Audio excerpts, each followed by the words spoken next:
Shalom. The title of the drash might be, Why? There are several questions you should not ask, like, what is the functioning of the Godhead? How does it work? Like, why is this happening to me? Some questions we don't have the capacity to understand, even if it sounds like we can even ask a viable question. Honestly, I think we can't even ask the correct question. Given this warning to myself as well, for some reason I want to pose the following. Considering how easily Joseph always does what is right, how hard can obedience to Adonai's Torah be? Joseph seems to do everything right, even when provoked to do wrong. We read last week about him fleeing the seduction. We read this week about not seeking revenge, even a little bit, against his brothers for all that they did to him. It seems that it is easy for Joseph to just do what is right. And after all, Moses tells the children of Israel in Deuteronomy 30, verses 11 to 14, "For this commandment which I command you today is not too difficult for you, nor is it out of reach. It is not in heaven that you should say, 'Who will go up to heaven for us to get it for us and make us hear it, that we should observe it? Nor is it beyond the sea that you should say, Who will cross the sea for us to get it for us and make us hear it, that we may observe it? But the word is very near you, in your mouth and in your heart, that you may observe it.'" Yet it seems that consistent obedience is tough. For some of us, it may be more difficult. Now, some of you may have this down cold. If you are one that has no trouble with obedience, please feel free to skip the rest of this drash. Now, if I reverse the question that I posed earlier, we get the kind of why side of this issue. Remember the word concern about why. Why is the inclination to sin so strong and the inclination to obey so difficult? Before we continue, let's pray. Avinu, we again would come before you. We would ask for your mercy, that you would have mercy on us, that you would grant to us to perceive and understand things, that your Spirit would teach us what is true, that you would help us, Father, that we could walk before you uprightly, that you would grant to us your favor. We ask, Father, for all of this in Yeshua's name. Amen. I think to approach this issue of obedience and sin, we need to go back to the beginning. We are introduced to sin as soon as man shows up on the earth. Adam and Chava are placed in the garden.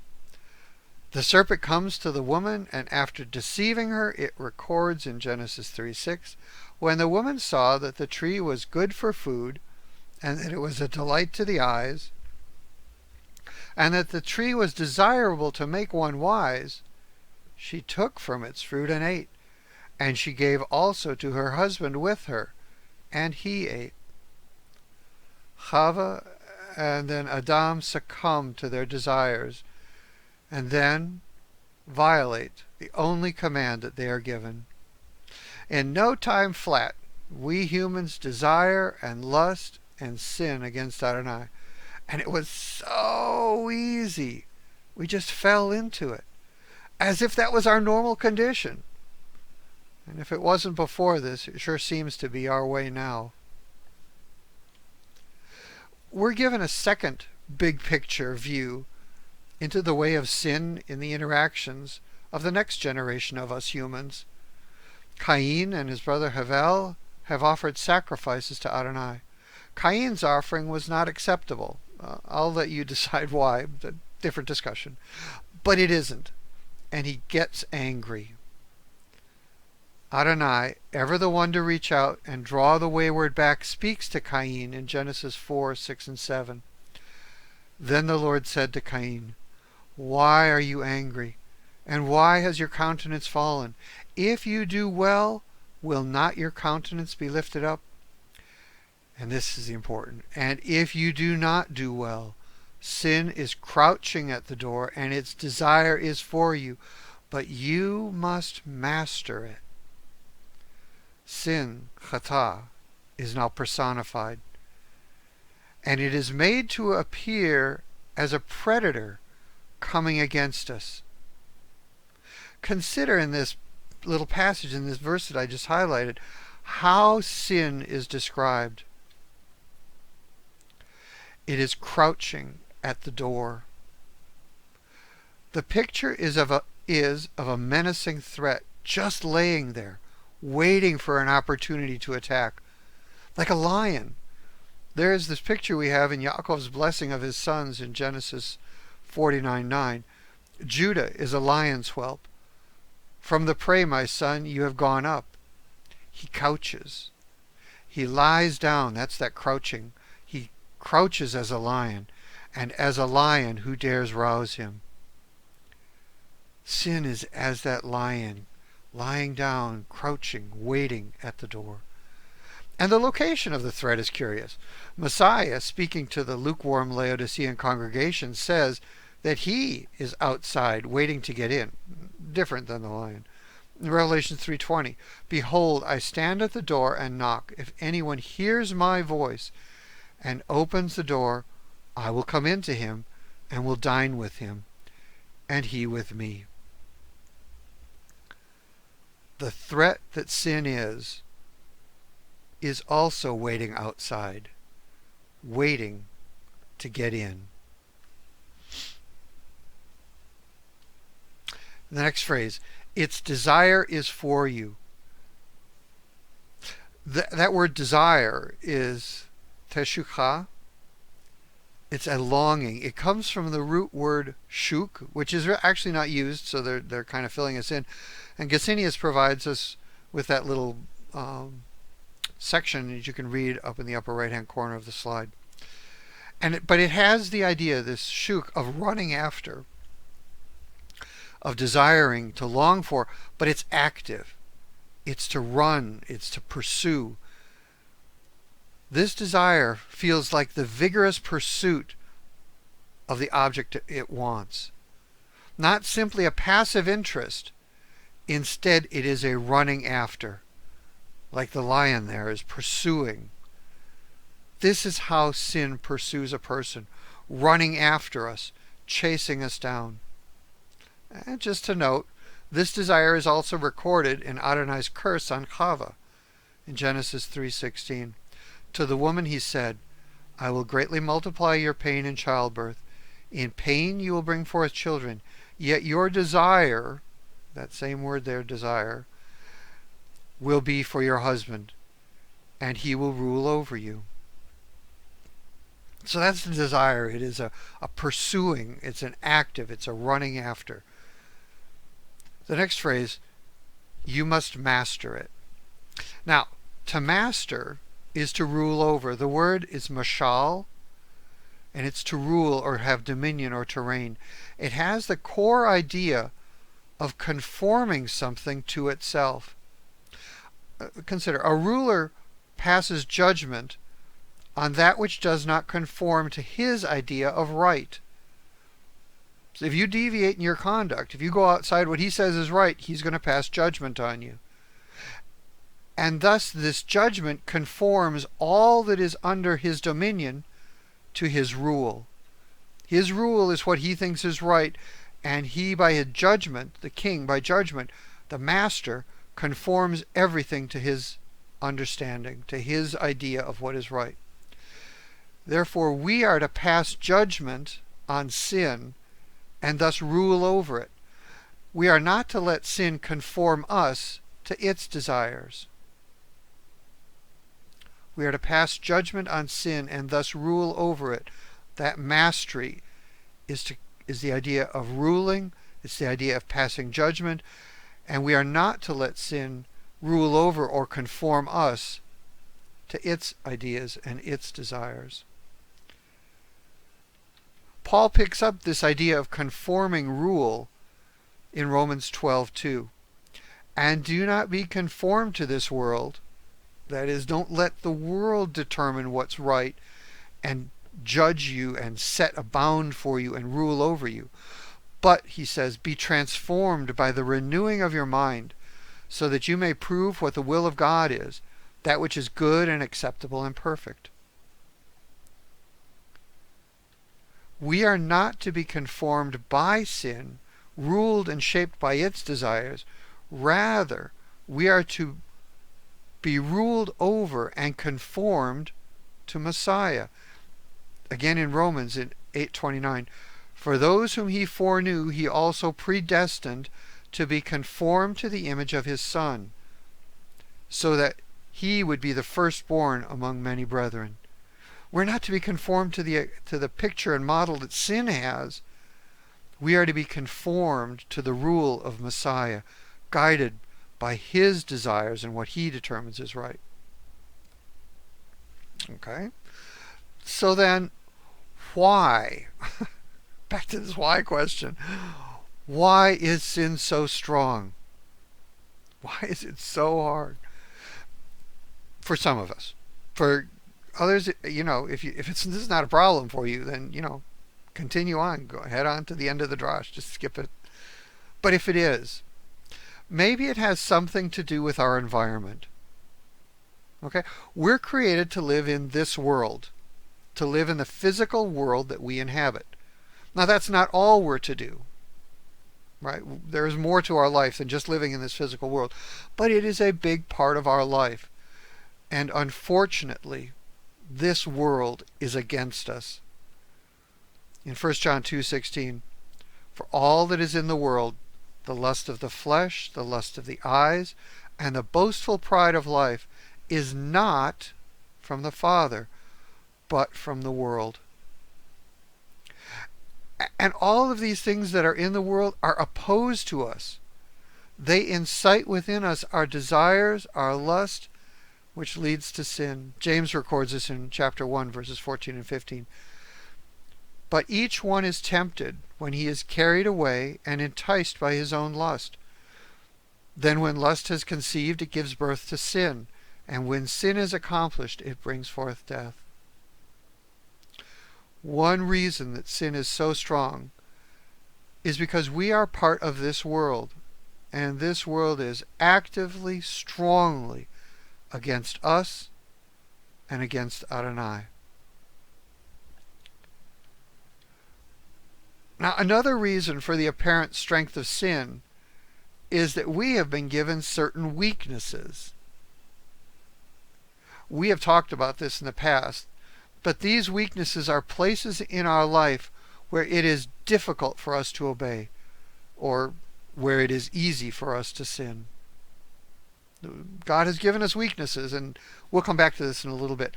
But that's another reason that sin may appear so strong, is because we have been given weaknesses. If sin is so strong, what hope do we have? How, we might inquire, are we to rule over sin? Remember that the verse earlier, that we are to master sin or be ruler over sin. How are we going to do that? Of ourselves, this is virtually impossible. It is like the fox guarding the chicken coop. If we are the ones to do it, and we're this weak and have all these frailties, it just doesn't work. The fox does not guard the chicken coop. It just doesn't work. Our answer, therefore, if it's not in us, comes from Paul. In our identification with Messiah, and especially with his death. That drive within us, sin, the old man, the Yetzer Hara, that made us a slave to sin, is now powerless. It's still there. It hasn't been taken away from us. And we must master it. But now we have a fighting chance. The Yetzer Hara has been made powerless to enslave us. It's no longer that picture on the left with that guy just bound up with muscles having power over us. Yetzer Hara, the sin, the old man, cannot enslave us. Paul writes this. He says in Romans 6:6, knowing that our old self was crucified with him. Our old self, sin, the Yetzer Hara, was crucified with him in order that our body of sin might be done away with, or a better translation perhaps is made powerless, so that we would no longer be slaves to sin. What used to have power and force us to sin, to do what we didn't want to do, it does not have the power to force us. It's still there. And so we still have to master it. But what remains is that we are no longer slaves. We live in this world with all the attendant vice and temptation and trouble, and we still need to rule over the Yetzer Hara, that sin that desires to rule over us. Paul summarizes this in Romans 7:25. Thanks be to God through Jesus Christ our Lord. So then on the one hand, I myself with my mind am serving the law of God, but on the other, with my flesh, the law of sin. So he has this tension, this difficulty. Our flesh still desires to follow after that sin, that old man, that Yetzer Hara. But now I'm no longer forced to. We're no longer slaves. Okay, how then again is it? How do we rule over the Yetzer Hara? It is in being conformed to the image of Messiah. Romans 12:2. Do not be conformed to this world. Do not let the Yetzer Hara and the things of this world rule over you or conform you or pass judgment on you to do what they desire. But, he says, be transformed by the renewing of your mind, so that you may prove what the will of God is, that which is good and acceptable and perfect. And we've spoken about this renewing in the past. Our mind is renewed as we engage in the activities of faithfulness. As we do, we open ourselves up to the Spirit of Adonai to work in us to renew our heart. These activities include reading and studying Adonai's Word, meditating on Adonai, his character and his conduct, resisting the devil and his thoughts, fleeing temptation, think of Joseph, practicing, doing what is right according to his word. And it turns out to be a big help if we share the work that Adonai is doing in us, this work of Adonai, with others. We share the struggles, but the successes, the work that Adonai is doing. Let other people know.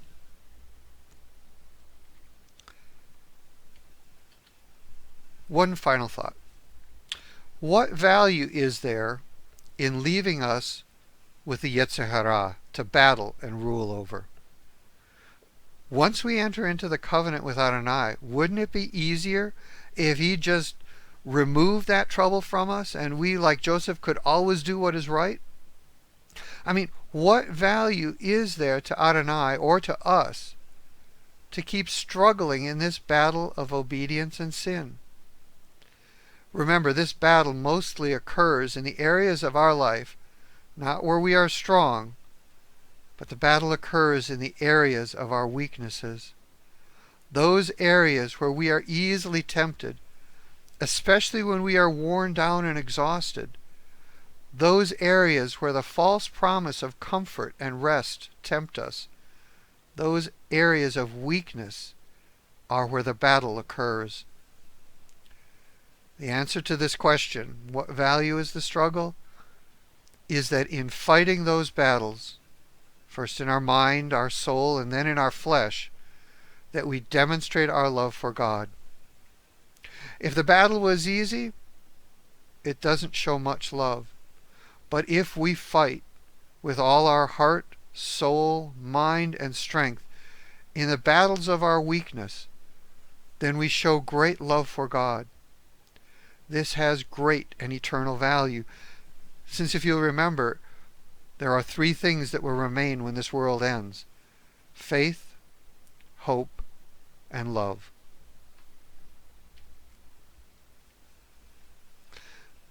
So why again is sin so strong, and why is obeying so hard? It's hard because we live in this world, and this world is a rough place for us. It's hard because God is giving us that one great opportunity to show our love for Him.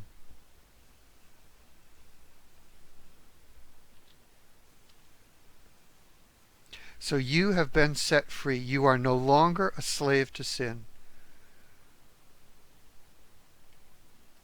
The Yetzer Hara is now powerless to enslave you. You now have a choice, an effective choice. You can choose to do what's right, even in the areas of weakness. So engage in the battle. Fight. Fight that battle. Master the sin that desires to rule over you. Paul picks this up, Romans 6:14. For sin will have no dominion, no power to enslave you, no control over you. Since you are not under the law, you are not a slave according to the law, but you are under the favor of God. Sin is not to be your master anymore.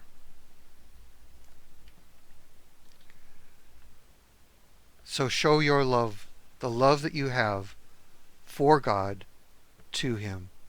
Messiah said, if you love me, we're not talking romantic affection, we're talking about filial devotion. If you are wholeheartedly committed and devoted, if you love me, He says, you will keep my commandments. Show your love for God. Have mastery over this sin.